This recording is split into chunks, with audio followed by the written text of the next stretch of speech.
महाभारत का हर प्रसंग एक गहरी सीख और जीवन का दर्शन समेटे हुए है। यह कहानी सिंधु देश के राजा जयद्रथ और पांचाली द्रौपदी के बीच हुई घटना पर आधारित है, जो न केवल साहस, धर्म और मर्यादा की मिसाल पेश करती है, बल्कि इस बात का प्रमाण भी है कि अनुचित कर्मों का परिणाम हमेशा विनाशकारी होता है। पांडव अपने 13 वर्षों के वनवास के दौरान कमल के समान शांत और कठिन परिस्थितियों का सामना कर रहे थे। अपने धर्म और व्रतों का पालन करते हुए वे घने जंगलों में जीवनयापन कर रहे थे। द्रौपदी, जो 5 पांडवों की पत्नी और अपनी अप्रतिम सुंदरता और बुद्धिमत्ता के लिए प्रसिद्ध थी, उनकी इस कठिन यात्रा में उनकी संगिनी थी। एक दिन पांडव शिकार के लिए जंगल में गए और द्रौपदी को एक छोटी झोपड़ी में अकेला छोड़ दिया। उन्हें कोई अंदाजा नहीं था कि यह अकेलापन एक बड़ी घटना को जन्म देगा। उसी समय सिंधु देश का राजा जयद्रथ अपनी सेना के साथ यात्रा कर रहा था। जयद्रथ दुर्योधन का मित्र और उसकी बहन दुहशला का पति था। यात्रा के दौरान उसकी नज़र द्रौपदी पर पड़ी, जो एक आम के वृक्ष के नीचे खड़ी थीं। उनकी अनुपम सुंदरता और आकर्षक व्यक्तित्व ने जयद्रथ को मोह लिया। जयद्रथ ने अपने मित्र कोटिक को भेजा ताकि वह पता लगाए कि यह स्त्री कौन है। जब कोटिक ने द्रौपदी से उनके बारे में पूछा, तो उन्होंने पूरे गर्व और शालीनता के साथ उत्तर दिया, मैं द्रौपदी हूँ, महाराज युधिष्ठिर की पत्नी। मेरे 5 पति हैं, युधिष्ठिर, भीम, अर्जुन, नकुल और सहदेव। वे इस समय शिकार के लिए गए हैं। मैं यहाँ उनकी प्रतीक्षा कर रही हूँ। अब जब आप जान गए हैं कि मैं कौन हूँ, तो मुझे उम्मीद है कि आप अपने भाषण और व्यवहार में शाही शिष्टाचार का पालन करेंगे। द्रौपदी की बात सुनकर भी जयद्रथ के मन में उनके प्रति लालच कम नहीं हुआ, बल्कि उनकी गरिमा और साहस ने उसे और अधिक आकृष्ट किया। उसने सोचा कि ऐसी अनुपम सुंदरी को वह अपनी रानी बना सकता है। यह विचार उसके मन में लालच और अहंकार को और भड़का गया।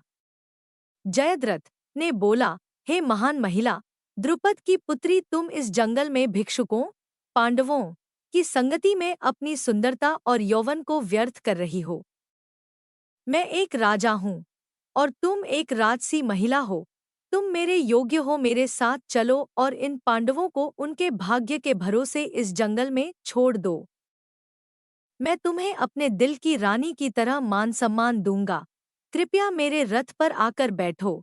जब द्रौपदी ऋषियों को प्रणाम कर रही थी, जयद्रथ ने अवसर का लाभ उठाया और उन्हें जबरदस्ती अपने रथ में बिठा लिया।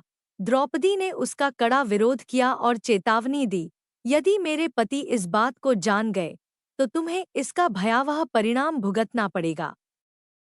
लेकिन जयद्रथ ने उनकी बात को अनसुना कर दिया और तेजी से अपने रथ को जंगल की ओर ले जाने लगा। उधर शिकार के दौरान पांडवों को कई अपशकुन दिखाई दिए। युधिष्ठिर, जो धर्मराज के नाम से प्रसिद्ध थे, ने तुरंत महसूस किया कि कुछ अनहोनी हुई है।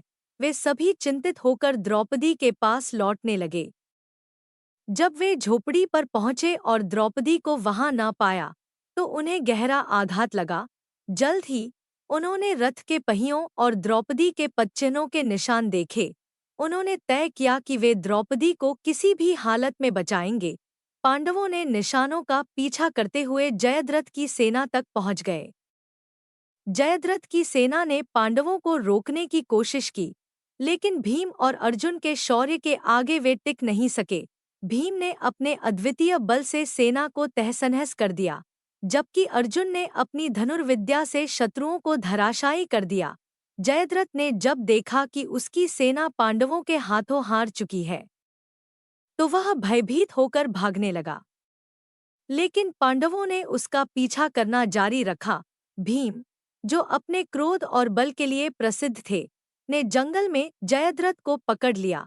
उन्होंने उसे उसकी कायरता के लिए खूब डांटा। जयद्रथ ने खुद को बचाने के लिए माफी मांगी, लेकिन भीम का गुस्सा शांत नहीं हुआ।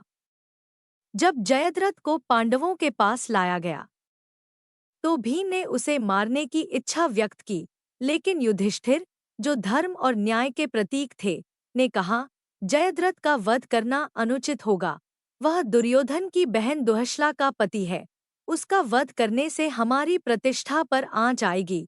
उसे दंड जरूर मिलना चाहिए, लेकिन हत्या नहीं।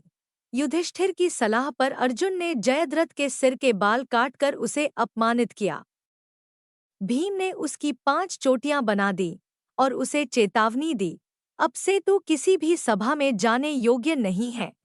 तू अपनी इस स्थिति को हमेशा याद रखेगा और फिर कभी किसी स्त्री का अनादर नहीं करेगा।